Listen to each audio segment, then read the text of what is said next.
Yes people, good morning, good afternoon, good evening to all of you. कैसे हैं सब लोग? होप सो आप सब लोग बहुत बढ़िया रहेंगे। मैं बता दूं, मैं भी बहुत अच्छा हूं। तो आज हम स्टार्ट करने वाले हैं आपका last revision lecture, that is the equalisation levy से रिलेटेड है। अब एक चीज समझना, ये इक्वलाइजेशन लेवी है, ये 2016 में आया था।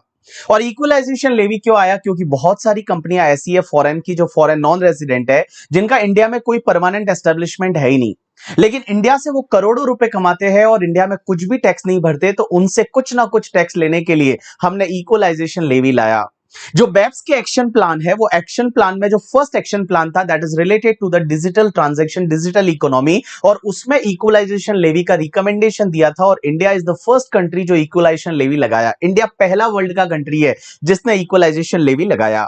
अब एक चीज समझना, इक्वलाइजेशन लेवी इस टॉपिक में जितनी भी हम सेक्शन पढ़ेंगे, वो sub section income tax act की नहीं है, वो तुम्हारे फाइनेंस एक्ट 2016 की सेक्शन है। और फाइनेंस एक्ट 2016 के थ्रू उन्होंने क्या किया? इक्वलाइजेशन लेवी लाया। क्योंकि होता क्या है कि जितने भी डीटीडब्ल्यू होते हैं, वो डीटीडब्ल्यू क्या करते हैं? आपके इनकम टैक्स एक्ट को तो ओवरराइड कर जाते हैं।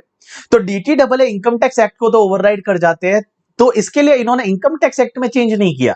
इन्होंने क्या किया? एक नया ही टैक्स लगाया, और वो नया टैक्स लगाया फाइनेंस एक्ट 2016 के थ्रू। क्वेश्चन ये आता है, क्या फाइनेंस एक्ट के थ्रू कोई टैक्स लगा सकते हैं? Answer is yes. मैं बताऊं, इतने सालों तक जो सर्विस टैक्स चलता था जीएसटी से पहले, वो फाइनेंस एक्ट 1994 से लगता था। तो फाइनेंस एक्ट के थ्रू कोई भी नया टैक्स लगाया जा सकता है, उसमें कोई दिक्कत नहीं है। अब आप बोलोगे ये इक्वलाइजेशन लेवी कहां लगता है? तो मैं बता दूं, इक्वलाइजेशन लेवी पूरे इंडिया में लगता है, लेकिन इसका एक एक्सेप्शन है, जम्मू एंड कश्मीर में नहीं लगता। Means Jammu and Kashmir state को छोड़ के बाकी सब जगह इक्वलाइजेशन लेवी है वो लगता है। अब इक्वलाइजेशन लेवी कहां लगता है, कैसे लगता है, वो अपन समझने की कोशिश करते हैं। सबसे पहले हम सेक्शन पढ़ेंगे, सेक्शन 165 जो है, दैट इज फाइनेंस एक्ट 2016 की। ये सेक्शन क्या बोलती है, समझने की कोशिश करना। इधर देखना, all people just pay attention. ये सेक्शन बोलती है कि अगर कोई नॉन रेजिडेंट है जिसका इंडिया में पी नहीं है, अगर कोई नॉन रेजिडेंट है जिसका इंडिया में पी नहीं है, एग्जांपल के लिए मैंने यहां पे लिया है फेसबुक। कोई नॉन रेजिडेंट है जिसका इंडिया में पी नहीं है, दैट इज द फेसबुक। और ये फेसबुक क्या करता है? अगर ऑनलाइन एडवर्टाइजमेंट सर्विस देता है। एडवर्टाइजमेंट सर्विस किसको देता है? या तो कोई पर्सन इंडिया में रेजिडेंट है उसको, और इंडिया में पर्सन रेजिडेंट है, एग्जांपल के लिए बीबी वर्चुअल मैंने ले लिया। या फिर कोई दूसरा नॉन रेजिडेंट है जिसका इंडिया में पी है, और वो पी को सर्विस देता है, ऑनलाइन एडवर्टाइजमेंट सर्विस, एग्जांपल के लिए GoDaddy. GoDaddy for an example USA का कंपनी है, नॉन रेजिडेंट है, लेकिन उसका इंडिया में पी है। तो देखो बेटा, मैंने क्या बोला, यहां सेक्शन 165 जो सेक्शन है ऑफ द फाइनेंस एक्ट 2016 की, ये सेक्शन ये बोलती है कि अगर कोई नॉन रेजिडेंट है जिसका इंडिया में पी नहीं है, नॉन रेजिडेंट जिसका इंडिया में पी नहीं है, that is called Facebook. Facebook ने क्या किया? ऑनलाइन एडवर्टाइजमेंट सर्विस दिया। किसको? या तो कोई पर्सन जो इंडिया में रेजिडेंट है उसको, दैट इज बीबी वर्चुअल, या फिर कोई दूसरा नॉन रेजिडेंट जिसका इंडिया में पी है उसको, एग्जांपल के लिए गोडैडी। तो इनको अगर ऑनलाइन एडवर्टाइजमेंट सर्विस दिया, तो लॉ मेकर्स बोलते हैं कि फेसबुक को 6% की रेट से इक्वलाइजेशन लेवी गवर्नमेंट को पे करना पड़ेगा। जो फेसबुक है, वो फेसबुक क्या करेगा? 6% की रेट से इक्वलाइजेशन लेवी है वो गवर्नमेंट को पे करेगा। बट आपको क्या लगता है, क्या यहां पे जो ये फेसबुक है उससे हम जाके इक्वलाइजेशन लेवी ले सकते हैं? क्या हमारे पास इतनी ताकत है कि हम जाएंगे फेसबुक के पास में और मार्क जकरबर्ग को बोलेंगे कि भैया तू 6% इक्वलाइजेशन लेवी भर दे? Answer is no, it is not possible. तो इसका कलेक्शन कैसे करवाया? तो सेक्शन जो 166 है ऑफ द फाइनेंस एक्ट 2016 की, और वो सेक्शन ये बोलती है कि भैया इक्वलाइजेशन लेवी गवर्नमेंट को ये पे करेंगे। मींस ये लोग जब भी इसको पेमेंट करेंगे, क्रेडिट करेंगे किसको? फेसबुक को, तो 6% की रेट से इक्वलाइजेशन लेवी काटेंगे और वो गवर्नमेंट को पे करेंगे। कौन? या तो पर्सन रेजिडेंट इन इंडिया या non resident having P in India. अब एक और चीज समझना, इक्वलाइजेशन लेवी तभी लगेगा जब ये पर्सन, जब फेसबुक को पे कर रहे हैं, वो पूरे साल का मिला के 1 लाख रुपए से ज्यादा का है। मींस जो भी एडवर्टाइजमेंट सर्विस लिया उसके लिए जो कंसिडरेशन पे कर रहे हैं, वो कंसिडरेशन अगर 1 लाख रुपए से ज्यादा है तो ही इक्वलाइजेशन लेवी काटना है। अगर वो अप टू 1 लाख है तो इक्वलाइजेशन लेवी काटने की जरूरत नहीं है। जैसे आई कैन टेक एग्जांपल के बीबी वर्चुअल ने फेसबुक के थ्रू एडवर्टाइजमेंट करवाया। हम बहुत बार फेसबुक के थ्रू एडवर्टाइजमेंट करवाते हैं, फॉर एन एग्जांपल, ठीक है, करवाते नहीं है, एग्जांपल के लिए, एडवर्टाइजमेंट की हमको जरूरत नहीं है करके, ठीक है। तो देखो, अगर मान लो बीबी वर्चुअल ने क्या किया कि फेसबुक के थ्रू एडवर्टाइजमेंट करवाया, और फेसबुक पे जो स्पॉन्सर एड चलते हैं ना इंस्टाग्राम और फेसबुक पे, उस पे एडवर्टाइजमेंट करवाया, और हमने फेसबुक को पूरे साल में सिर्फ 90,000 रुपीज का पेमेंट किया, क्या इक्वलाइजेशन लेवी कटेगा? Answer is no. दूसरी चीज, अगर मान लो हमने 2 लाख रुपीस का पेमेंट किया फेसबुक को, तो इक्वलाइजेशन लेवी कटेगा? यानी answer is yes, equalisation levy कटेगा 6% की रेट से, और काट के हमको गवर्नमेंट को 6% की रेट से इक्वलाइजेशन लेवी है वो जमा करवाना पड़ेगा। मींस कलेक्शन इन लोगों से होगा, ये लोग है ये गवर्नमेंट को पे करेंगे। अब आपका क्वेश्चन ही आएगा इक्वलाइजेशन लेवी गवर्नमेंट को कब तक पे करना पड़ता है? देखो, अगले महीने की 7 तारीख, जैसे टीडीएस पे करते हैं वैसे ही अगले महीने की 7 तक पे करना पड़ता है। लेकिन आपको पता है टीडीएस में तो क्या होता है कि मार्च का टीडीएस आप 30 अप्रैल तक पे करते हो, लेकिन यहां पे ऐसा नहीं है। अगर मार्च का इक्वलाइजेशन लेवी है तो वो आपको 7 अप्रैल तक गवर्नमेंट को पे करना पड़ेगा। मींस जिस मंथ में इक्वलाइजेशन लेवी काटा उसके अगले मंथ के 7 तक है वो गवर्नमेंट को पे करना पड़ेगा। एक और चीज समझना, इक्वलाइजेशन लेवी नहीं लगेगा अगर ये नॉन रेजिडेंट जो है ना, जो ऑनलाइन एडवर्टाइजमेंट सर्विस दे रहा है, इसका इंडिया में पी है। अगर मान लो फेसबुक का इंडिया में पी है तो इक्वलाइजेशन लेवी नहीं लगेगा। ऑब्वियसली लॉजिकल बात है, अगर फेसबुक का इंडिया में पी है और पी कोई सर्विस दे रहा है तो वो इंडिया में टैक्स भरेगा, ऐसे भी इनकम टैक्स भरेगा, तो इक्वलाइजेशन लेवी की जरूरत कहां है करके, ठीक है। वो ऐसे भी इंडिया में इनकम टैक्स भरेगा, इसलिए इक्वलाइजेशन लेवी की जरूरत नहीं है।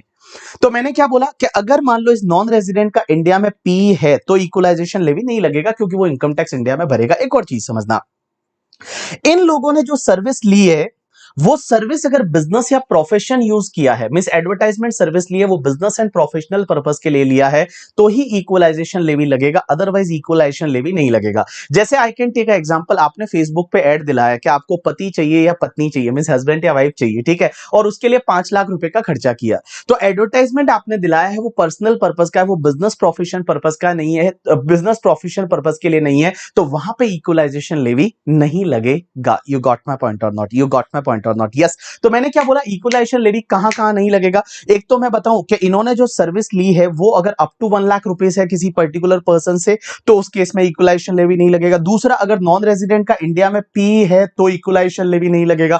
तीसरा, अगर मान लो जो सर्विस ली है वो बिजनेस प्रोफेशन पर्पस के लिए यूज नहीं की है तो इक्वलाइजेशन लेवी नहीं लगेगा। यू गॉट माई पॉइंट और नॉट? अरे बोलो, आपको समझा कि नहीं समझा? आपको समझा या नहीं समझा? आंसर इज यस सर, हमको समझा। अब एक और चीज समझना, ये तो 2016 से चला आ रहा था, इस बार एक नया फंडा और आया।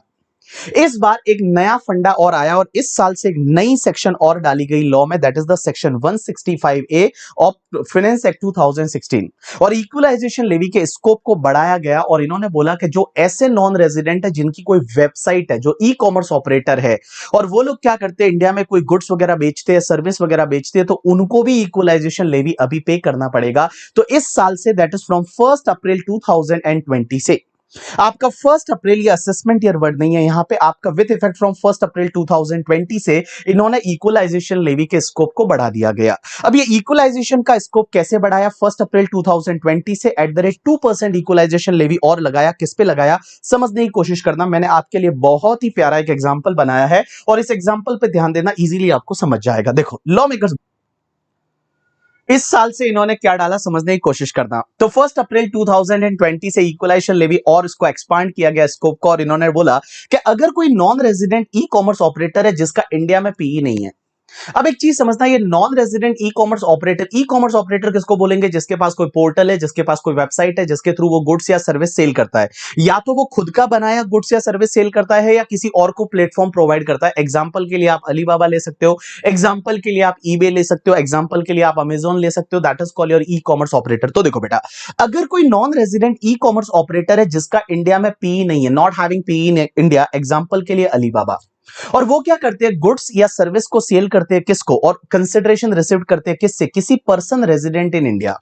यहां पे पर्सन रेजिडेंट इन इंडिया का मतलब क्या हुआ? एग्जांपल के लिए आप ले लो बीबी वर्चुअल। तो जैसे बीबी वर्चुअल वाले, हमने क्या किया कि अलीबाबा एक वेबसाइट है, अलीबाबा से हमने कोई गुड्स परचेज किया और अलीबाबा को हमने पेमेंट किया, तो अलीबाबा को कंसिडरेशन किससे रिसीव हो रहा है? Person resident in India. तो उस पे अलीबाबा को इक्वलाइजेशन लेवी गवर्नमेंट को पे करना पड़ेगा 2% की रेट से। यहां पे 2% की रेट से इक्वलाइजेशन लेवी पे करना पड़ेगा। तो देखो बेटा, मैं आपको नई सेक्शन पढ़ा रहा हूं, ये सेक्शन कौन सी है आपकी? 165A करके, और 165A of the finance act 2016 वाली ये सेक्शन है। ये सेक्शन क्या बोलती है कि अगर कोई नॉन रेजिडेंट है जिसका इंडिया में पी नहीं है, non resident not having any permanent establishment in India, example के लिए मैंने लिया अलीबाबा, वो क्या करते हैं, अपने पोर्टल से गुड्स या सर्विस सेल करते हैं और कंसिडरेशन रिसीव करते हैं किससे, person resident in India, example के लिए बीबी वर्चुअल, तो उस केस में क्या होगा, उस केस में क्या होगा कि यहां पे भैया इक्वलाइजेशन लेवी अलीबाबा को पे करना पड़ेगा। दूसरी चीज, अगर अलीबाबा को कंसिडरेशन रिसीव होता है किससे, any person who by using IP address located in India, कोई भी पर्सन जो है, कोई भी पर्सन हो सकता है, वो रेजिडेंट होगा तो लगेगा ही लगेगा, कोई भी पर्सन हो सकता है जो इंडिया का आईपी एड्रेस यूज करके अगर उस वेबसाइट से कोई भी गुड्स या सर्विस है वो बाय करता है, तो उस केस में क्या होगा, यहां पे इक्वलाइजेशन लेवी लगेगा। जैसे I can take one example, आपको पता है हमारे ट्रंप जी जो है वो नमस्ते ट्रंप के लिए इंडिया आए थे, तो फॉर एन एग्जांपल अलीबाबा एक चाइनीज वेबसाइट है, वो चाइना का वेबसाइट है। अब हुआ क्या कि ट्रंप जब इंडिया में थे, अहमदाबाद के मोटेरा स्टेडियम में थे जब नरेंद्र मोदी जी के साथ, तब मान लो उनकी जो बेटी है वो मान लो फॉर एन एग्जांपल यूएसए में थी, और बेटी ने बैठे बैठे बोला कि पापा मेरे लिए कुछ ऑर्डर कर लो, तो पापा यहां इंडिया में बैठे बैठे, जो ट्रंप है वो इंडिया में बैठे बैठे यूएसए के लिए चाइनीज वेबसाइट से कुछ ऑर्डर करते हैं। अब देखो चाइनीज वेबसाइट है वो सप्लाई कर रही है और वहां यूएसए में सप्लाई हो रहा है, लेकिन ट्रंप ने जो ऑर्डर किया मोबाइल से वो आईपी एड्रेस इंडिया का यूज किया था, उस टाइम आईपी एड्रेस इंडिया का यूज किया था, तो उस पे भी अलीबाबा को इक्वलाइजेशन लेवी पे करना पड़ेगा इंडिया में 2% की रेट से।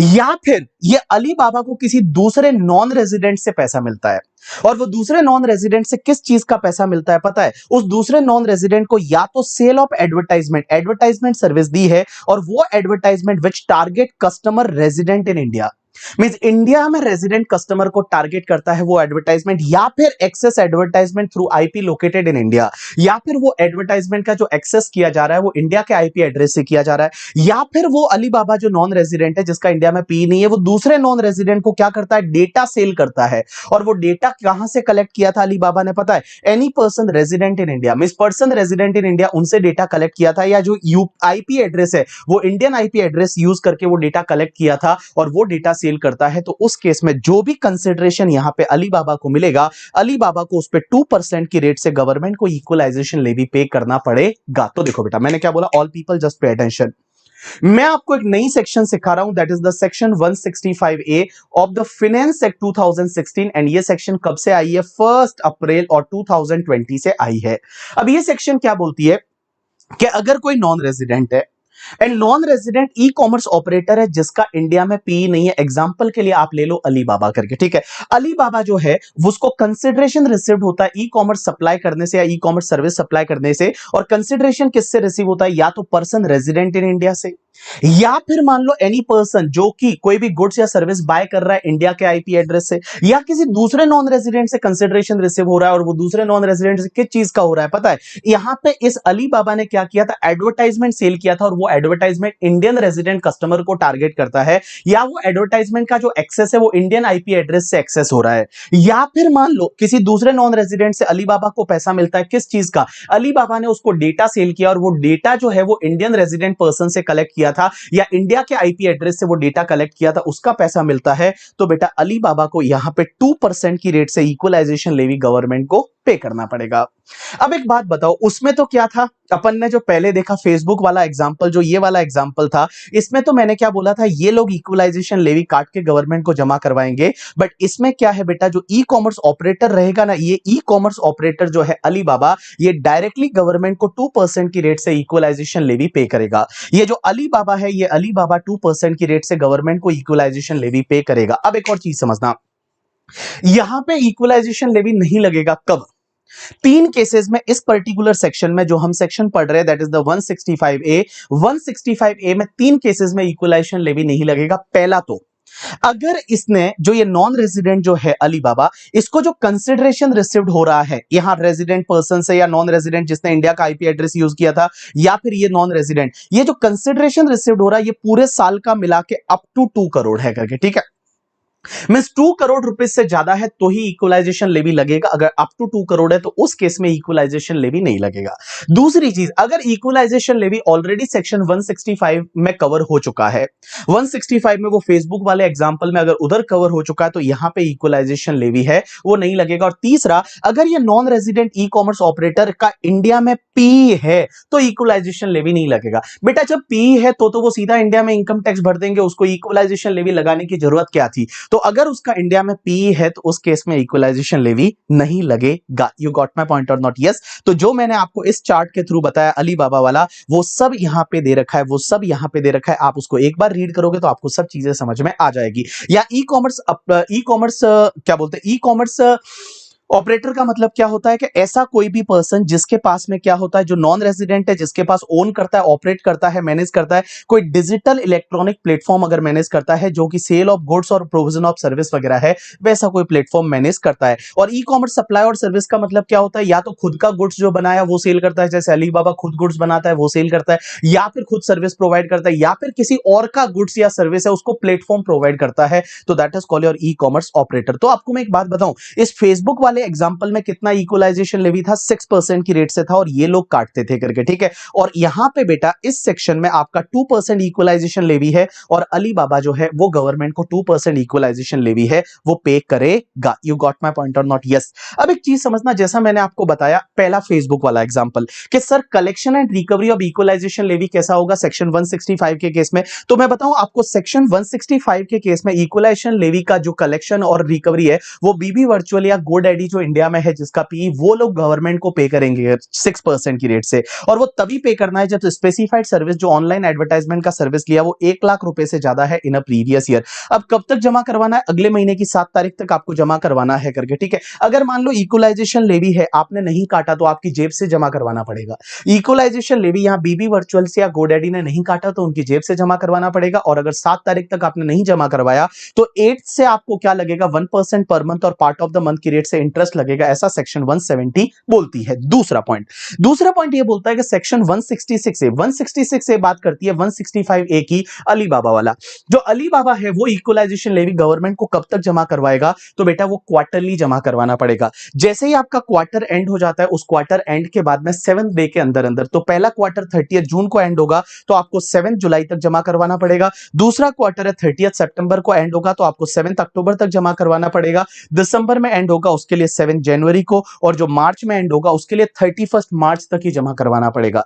यहां पे एक चीज समझना, जो मार्च में क्वार्टर एंड हो रहा है उसके लिए आपको 31 मार्च तक ही जमा करवाना पड़ेगा, ये आपको याद रखने का है, ठीक है। तो जैसे ही क्वार्टर एंड हुआ उस क्वार्टर एंड के बाद 7 दिन के अंदर अंदर इक्वलाइजेशन लेवी है वो अलीबाबा को जमा करवाना है, लेकिन मार्च वाले क्वार्टर का 31 मार्च तक ही आपको जमा करवाना पड़ेगा। अब एक बात समझना, अगर आपने इक्वलाइजेशन लेवी नहीं काटा या फिर इक्वलाइजेशन लेवी आपने गवर्नमेंट को पे नहीं किया तो कितना पेनल्टी लगेगा। तो देखो सबसे पहली चीज अपन बात करते हैं 165 सेक्शन की, कि 165 में जो बीवी वर्चुअल्स या गोडैडी का इंडिया में पी था उन्होंने इक्वलाइजेशन लेवी काटा ही नहीं। तो काटा ही नहीं तो सबसे पहले तो आपको अपनी जेब से इक्वलाइजेशन लेवी पे करना है। पहली बात तो आपको अपनी जेब से इक्वलाइजेशन लेवी पे करना, और दूसरी चीज क्या होगा पता है, दूसरी चीज क्या होगा कि भैया आपको पेनल्टी लग सकता है। कितना पेनल्टी लगेगा, जितना आपने इक्वलाइजेशन लेवी नहीं काटा उतना का उतना आपको पेनल्टी लग जाएगा, जितना आपने इक्वलाइजेशन लेवी नहीं काटा उतना का उतना आपको पेनल्टी लग जाएगा। अब एक और चीज समझना, अगर आपने इक्वलाइजेशन लेवी काटा बट गवर्नमेंट को जमा ही नहीं करवा रहे हो, बीबी वर्चुअल या फिर तुम्हारा जो बीबी वर्चुअल है या फिर तुम्हारा क्या बोलते हैं गोडैडी ने, उन्होंने इक्वलाइजेशन लेवी फेसबुक का काटा बट गवर्नमेंट को जमा नहीं करवा रहे हो, तो पहली चीज तो आपको वो इक्वलाइजेशन लेवी है वो पे करना पड़ेगा, उसके साथ इंटरेस्ट लगता है वो इंटरेस्ट भी पे करना पड़ेगा, और पेनल्टी लगेगा हर दिन का 1000 रुपया, एवरी डे का 1000 रुपीज का आपको पेनल्टी लगेगा। और पेनल्टी जो आपको लगेगा वो जब तक आपका फेलियर कंटिन्यू है तब तक पेनल्टी लगेगा। लेकिन ध्यान रखना यहाँ पेनल्टी का अमाउंट जो है वो पेनल्टी का अमाउंट आपके इक्वलाइजेशन लेवी के अमाउंट से ज्यादा नहीं होना चाहिए। ये कब होगा, जब आपने काटा है बट गवर्नमेंट को जमा नहीं करवाया। तो देखो मेरी तरफ देखो, जो 165 का इक्वलाइजेशन लेवी था, अगर आपने इक्वलाइजेशन लेवी नहीं काटा, फॉर एन एग्जांपल आपने इक्वलाइजेशन लेवी काटा ही नहीं, अगर काटा ही नहीं तो आपको इक्वलाइजेशन लेवी पे करना है और उतना का उतना आपको पेनल्टी लग सकता है। दूसरा, आपने काटा बट गवर्नमेंट को जमा नहीं करवा रहे हो तो इक्वलाइजेशन लेवी तो आपको पे करना पड़ेगा, हर दिन का 1000 रुपए का पेनल्टी लगेगा, और वो भैया जब तक आपका फेलियर है तब तक लगेगा, लेकिन वो इक्वलाइजेशन लेवी के अमाउंट से ज्यादा नहीं हो सकता। अब एक चीज समझना, जो अलीबाबा वाला केस है, अलीबाबा ने अगर इक्वलाइजेशन लेवी गवर्नमेंट को पे नहीं किया तो उस केस में बेटा इक्वलाइजेशन लेवी आपको पे करना पड़ेगा, और उसके साथ साथ आपको इंटरेस्ट भी लगेगा 1% per month part of the month, और उसके साथ 100% ऑफ इक्वलाइजेशन लेवी, जो अमाउंट ऑफ इक्वलाइजेशन लेवी जो है जितना आपने पे नहीं किया उतना का उतना आपको पेनल्टी लग जाएगा। अब एक चीज समझना, हर साल आपको रिटर्न फाइल करना पड़ेगा। इक्वलाइजेशन लेवी का आपको रिटर्न फाइल करना पड़ेगा। क्वेश्चन ये आता है रिटर्न कौन फाइल करेगा, तो पहले वाले केस में बीबी वर्चुअल और तुम्हारा गोडैडी वो रिटर्न फाइल करेंगे और दूसरे वाले केस में अली बाबा जो है वो खुद रिटर्न फाइल करेगा। सर रिटर्न कब तक फाइल करना पड़ेगा, तो जैसे ही आपका प्रीवियस ईयर कंप्लीट हो जाता है उसके बाद 30 जून तक आपको रिटर्न फाइल करना पड़ेगा। प्रीवियस ईयर कंप्लीट होने के बाद 30 जून तक आपको रिटर्न है वो रिटर्न फाइल करना पड़ेगा इन द फॉर्म नंबर 1। अब एक बात समझना सर, जो रिटर्न आपने मान लो फाइल ही नहीं किया या फिर फाइल किया लेकिन उसमें कुछ ओमिशन हो गया, मिस्टेक हो गया, तो क्या सर हम बिलेटेड रिटर्न या रिवाइज रिटर्न फाइल कर सकते हैं? आंसर इज यस, कर सकते हैं, कोई दिक्कत नहीं है। यहां बिलेटेड या रिवाइज रिटर्न का टाइम लिमिट रहेगा 2 years from the end of the financial year in which service was provided.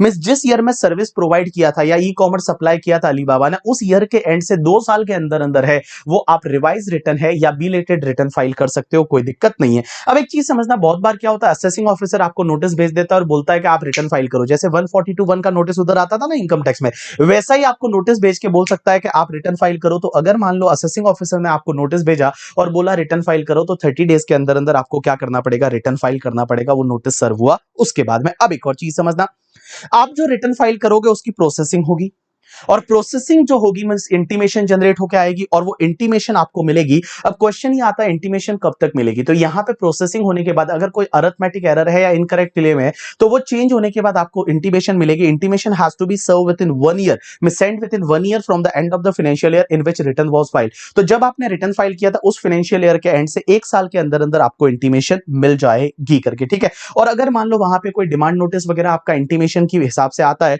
तो वो तुमको फॉर्म नंबर 2 में आएगा और वहां पे डिमांड नोटिस जो भी है उसको आपको पे करना पड़ेगा। अब एक और चीज समझना सर, क्वेश्चन ही आता है कि अगर मान लो तुम्हारा इंटीमेशन में कोई भी मिस्टेक है तो क्या उसको रेक्टिफाई करवा सकते हैं? Answer is yes. सेक्शन 169 बोलती है कि अगर मान लो इंटीमेशन में कोई मिस्टेक अपेरेंट ऑन रिकॉर्ड है तो उसका रेक्टिफिकेशन हो सकता है, बट रेक्टिफिकेशन का टाइम लिमिट क्या रहेगा, that is the 1 year from the end of the financial year in which intimation sought to be amended was issued. मतलब जिस ईयर में इंटीमेशन इशू हुआ था उस ईयर के एंड से 1 साल के अंदर अंदर रेक्टिफिकेशन हो सकता है, या तो सुओ मोटो हो सकता है या फिर एसएससी एप्लीकेशन करता है तो भी रेक्टिफिकेशन हो सकता है। अब एक और चीज समझना, आपको जो रिटर्न 30 जून तक आपको फाइल करना है रिटर्न, जो इसका अगर रिटर्न आप 30 जून तक फाइल नहीं करते हो, अगर आप रिटर्न 30 जून तक फाइल नहीं करते हो और आप लेट करते हो, या तो 30 जून तक फाइल करना है, उसके बाद अगर मान लो इनकम टैक्स ऑफिसर ने आपको IT income tax officer assessing officer ने आपको नोटिस भेजा कि रिटर्न फाइल करो और आपको 30 डेज में फाइल करना पड़ता है, बट अगर आप डिले करते हो तो आपको हर दिन का 100 रुपए का पेनल्टी लगेगा।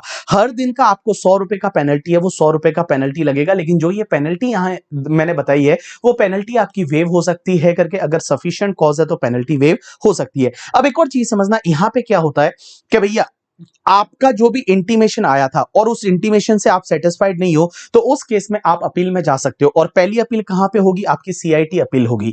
जैसे ही आपको जो ऑर्डर मिलता है, receipt of order of the assessing officer का ऑर्डर आएगा पेनल्टी को लेके, मींस पेनल्टी लगाई गई तो पेनल्टी का आपको ऑर्डर मिलेगा। असेसिंग ऑफिसर का आपका पेनल्टी का ऑर्डर आएगा और वो ऑर्डर जब आता है तो उससे अगर आप सेटिस्फाइड नहीं हो तो उस केस में आप सीआईटी अपील में जा सकते हो। और सीआईटी अपील में जाने के लिए आपको 1000 रुपए का फीस पे करना पड़ेगा। और जैसे ही आपको ऑर्डर मिलता है उसके 30 डेज के अंदर अंदर आप सीआईटी अपील फाइल करोगे और फॉर्म नंबर 3 में आपको फाइल करना पड़ेगा। बाकी सीआईटी अपील कैसे होगा, जैसा इनकम टैक्स में होता था वैसे का वैसे होगा। उसके बाद सीआईटी अपील का ऑर्डर आया और उससे अगर आप सेटिस्फाइड नहीं हो तो उस केस में आप आईटेट में जा सकते हो। आईटेट में एप्लीकेशन करने के लिए आपको फॉर्म नंबर 4 होगा और आईटेट में भी 1000 रुपया लगेगा। और जिस दिन आपको सीआईटी अपील का ऑर्डर रिसीव हुआ उसके 60 डेज के अंदर अंदर आप आईटेट में जा सकते हो। अब एक चीज समझना, आपने कोई भी अगर फॉल्स स्टेटमेंट दिया है करके, ठीक है, तो उस केस में क्या होगा, आपको यहाँ लाइक जेल भी हो सकती है और 3 साल तक आपको जेल में डाला जा सकता है। उसके बाद एक सेक्शन होती है 40 clause A sub clause 1B और ये सेक्शन इनकम टैक्स एक्ट की सेक्शन है, ये फाइनेंस एक्ट की सेक्शन नहीं है। अब एक बात समझना, ये सेक्शन ये बोलती है, ये सेक्शन लगेगी बीबी वर्चुअल के लिए as well as the GoDaddy के लिए। तो बीबी वर्चुअल्स गोडैडी है, उन्होंने अगर फेसबुक को पेमेंट किया और इक्वलाइजेशन लेवी नहीं काटा या इक्वलाइजेशन लेवी काटा बट गवर्नमेंट को जमा नहीं करवाया up to the due date of return filing, या तो इक्वलाइजेशन लेवी काटा ही नहीं या फिर इक्वलाइजेशन लेवी काटा बट गवर्नमेंट को जमा नहीं करवाया up to the due date of return filing, तो 100% ऑफ एडवर्टाइजमेंट एक्सपेंडिचर है वो डिसअलाउड हो जाएगा। जो 100% ऑफ एडवर्टाइजमेंट एक्सपेंडिचर है वो आपका डिसअलाउड हो जाएगा, आपको एडवर्टाइजमेंट एक्सपेंडिचर है वो अलाउ नहीं होगा। 100% ऑफ एडवर्टाइजमेंट एक्सपेंडिचर है वो आपका डिसअलाउड हो जाएगा। लेकिन एक बात समझना, अगर सब्सिक्वेंट ईयर में इक्वलाइजेशन लेवी काटा या फिर काटा करंट ईयर में बट रिटर्न फाइलिंग की ड्यू डेट के बाद में आपने जमा करवाया, तो जिस ईयर में आप इक्वलाइजेशन लेवी गवर्नमेंट को जमा करवाओगे उस ईयर में आपको एडवर्टाइजमेंट का खर्चा है वो अलाउ हो जाएगा। अब एक और चीज समझना, सेक्शन 1050 क्या बोलती है, 1050 ये बोलती है कि भैया अगर जब इक्वलाइजेशन लेवी ऑलरेडी कट चुका है या आपने इक्वलाइजेशन लेवी ऑलरेडी पे कर चुके हो तो उस केस में जो भी आपकी इनकम है वो एग्जेम्प्ट होगी, उस पर कोई इनकम टैक्स वगैरह नहीं लगेगा। अगर इक्वलाइजेशन लेवी लग चुका है तो फिर वापस से उस पर कोई इनकम टैक्स वगैरह नहीं लगेगा। लेकिन इसमें एक चीज समझना, एक इसमें प्रॉब्लम हो गई है लॉ में प्रॉब्लम ये हुई है कि इक्वलाइजेशन लेवी जो है, जो अलीबाबा वाले में इक्वलाइजेशन लेवी है वो 1 अप्रैल 2020 से आया, लेकिन इस सेक्शन में डेट लिख ली उन्होंने 1 अप्रैल 2021। तो गड़बड़ कैसे हो गया, उधर बोल रहे इक्वलाइजेशन लेवी 1 अप्रैल 2020 से और यहां पे इन्होंने 1 अप्रैल 2021 लिखा है। लेकिन डोंट वरी, जो फाइनेंस एक्ट 2021 आया है जो आपके लिए एप्लीकेबल नहीं है, उसमें उन्होंने फिर अमेंडमेंट करके और यहां पे भी उन्होंने 20 कर दिया है। तो एक क्लरिकल मिस्टेक है वो एक्ट में हो गई थी। ठीक है, चलो, so this is the completion of your equalisation levy वाला टॉपिक। अब एक बात समझना, आपके लास्ट के 3 टॉपिक और बाकी है, एक तो बैप्स वाला, एक टैक्स ट्रीटी वाला करके, ठीक है, और एक और तुम्हारा, एक तो बैप्स वाला, एक टैक्स ट्रीटी वाला और एक मॉडल टैक्स कन्वेंशन वाला। अब एक चीज समझना, वो 3 टॉपिक है, उनके रिवीजन लेक्चर मैंने डाले हुए हैं मई नवंबर 2020 वाले में जाके, और उस प्लेलिस्ट में जाके देखोगे तो आपको मिल जाएगा। बट वो अगर आप छोड़ के भी चले जाते हो, सिर्फ जो बुक में दे रखा है उसको एक बार फटाफट आप रीड कर लेते हो तो भी चलेगा, कोई दिक्कत नहीं है। सो गाइज, यहाँ पे आपके रिवीजन लेक्चर है वो कंप्लीट होते हैं। टोटल 14 रिवीजन लेक्चर है। 14 तो इसके लिए हो गए, होते तो 12-13 ही, बट मैंने क्या किया, क्योंकि मेरे को 13 नंबर अच्छा नहीं लग रहा था, इसलिए मैं 14 तक लेके आया। अब एक और चीज बताऊं आपको, सच में रिवीजन लेक्चर देने में मुझे बहुत अच्छा लगता है, बहुत अच्छा फील होता है। आपको पता नहीं है, लेकिन इसमें एफर्ट लगता है बहुत ज्यादा, बिकॉज एक तो बहुत फास्ट फास्ट बोलना पड़ता है, ब्रेक ले नहीं सकते हैं, और एक साथ में है वो आपको काफी चीजें है वो रिवाइज करवानी पड़ती है। सो बहुत अच्छा लगा। अब मैं आपको हर बार जैसे मैं बोलता हूं, मैं इस बार भी बोलूंगा कि टाइम बहुत कम है भैया, और अभी आप पढ़ाई करने लग जाओ करके, ठीक है। अब कितने दिन बचे हैं एग्जाम के, कुछ ऐसे दिन बचे हैं जो आप ऐसे फिंगर्स पे काउंट कर सकते हो, इतने से दिन बचे हैं, और आप सिर्फ एंड सिर्फ पढ़ाई में लग जाओ।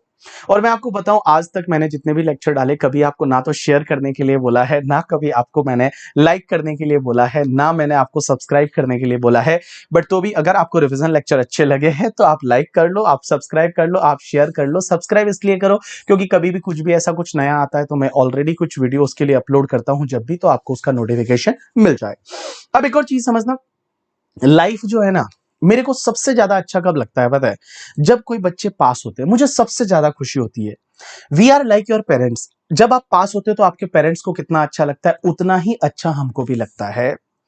तो भैया अब आप पढ़ाई ढंग से चालू कर दो, बाकी सब चीजें छोड़ो करके, ओनली एंड ओनली आपके पास सिर्फ पढ़ाई है। 2-3 काम ही लाइफ में है, पढ़ना है, सोना है, खाना पीना है, बस, और कुछ भी काम करने की जरूरत नहीं है। सिर्फ एंड सिर्फ आपकी लाइफ में पढ़ाई होनी चाहिए एग्जाम तक। बिकॉज एक बात बताओ, देखो सीए कौन करता है, जहां तक मैंने देखा है सीए वो वाले लोग करते हैं जो मिडिल क्लास के लोग हैं हमारे जैसे करके, ठीक है, या जो लोअर मिडिल क्लास वाले लोग होते हैं वो हम लोग सीए करते हैं। बिकॉज हमको पता है सीए में कोई ज्यादा खर्चा नहीं है, बहुत ज्यादा रेस्पेक्ट मिलती है, सिर्फ मेहनत ही करनी है और वो मेहनत हम कर सकते हैं। तो भैया मैं बताऊं, अपनी लाइफ को सच में कुछ अलग करना है, कुछ अच्छा करना है, कुछ आगे बढ़ना है, तो प्लीज आप पढ़ाई करके और पास हो जाओ। और ये आपको भी पता है, मेरे को भी पता है, रिजल्ट 10% ही रहने वाला है। रिजल्ट है वो 10-15% ही रहने वाला है। वो 10-15% में अपने को आना है तो ऑब्वियसली कुछ एक्स्ट्रा तो देना पड़ेगा। बिकॉज पढ़ तो सब रहे, आप सीए फाइनल में देखो हर बच्चा पढ़ रहा है करके, ठीक है, लेकिन वो सब पढ़ रहे हैं, उसमें कुछ ना कुछ अपने को अलग करना पड़ेगा, कुछ ना कुछ एक्स्ट्रा करना पड़ेगा अगर आपको उस 10% में आना है तो। और मैं बताऊं, मुझे बहुत ज्यादा खुशी होती है ना जब बच्चे पास होते हैं। मैं बताऊं, बहुत सारे बच्चे हैं जो रैंक आती है लास्ट के, अगर मैं जनवरी और आपके नवंबर वाले एग्जाम की बात करूं तो 100 स्टूडेंट अप्रोक्स ऐसे थे जिनकी रैंक आई करके। बट रैंक आती है वो एक भगवान का अलग दिमाग होता है, लेकिन बहुत मुझे सबसे ज्यादा खुशी होती है जब ऐसे बच्चे होते हैं जो 4 साल 5 साल से अटके हुए हैं, कोई 6 साल से अटका हुआ है, कोई 7 साल से अटका हुआ है, और उनके जब मैसेज आते हैं या कमेंट जब मैं पढ़ता हूं, सच में एक अलग ही चीज फील होती है कि नहीं यार, ये लोग पास हुए वो बहुत ज्यादा जरूरी था। तो भैया एक बात बताऊं, और वो सिर्फ पढ़ने से हो सकता है, बाकी कोई यहाँ पे सेटिंग नहीं होती, कोई इंस्टीट्यूट में किसी की कोई पहचान वगैरह नहीं होती, कोई नहीं होता है भैया। अल्टीमेटली आपको पढ़ना पड़ेगा और अच्छे से पढ़ना पड़ेगा, तभी चीजें हो सकती है। और इस दुनिया में मैं बताऊं, आपकी फैमिली, मेरी फैमिली जो थी उसकी भी बड़ी प्रॉब्लम थी। जब मैं सीए बना उस दिन मैं आपको बताऊं, मेरे घर वालों के पास 50 लाख रुपए का लोन था। हमने 50 लाख रुपए के करीब लोन ले रखा था, लोन लिया बहुत कम था लेकिन उसका इंटरेस्ट वगैरह बढ़ते बढ़ते 50 लाख के करीब लोन हो गया था करके, ठीक है। मम्मी की तबीयत ठीक नहीं रहती, बिकॉज क्या होता है ना, जब आपके ऊपर फाइनेंशियल प्रॉब्लम होती है घर में, तो आपकी किसी की भी मतलब पूरे दिन आपका थॉट वही रहता है कि आप इसको कैसे उतारोगे। और लोगों से अगर आपने पैसे ले रखे हैं तो वो बहुत बड़ी चीज होती है आपके लिए।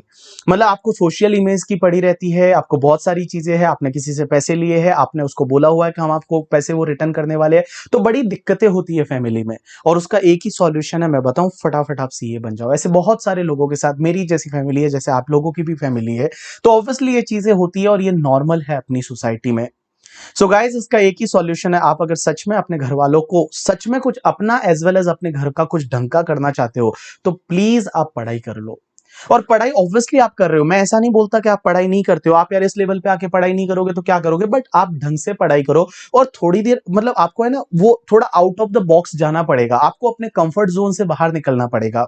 वो मोबाइल में मैसेज आते रहेंगे, वो बजता रहेगा मोबाइल, आपको नहीं देखना है।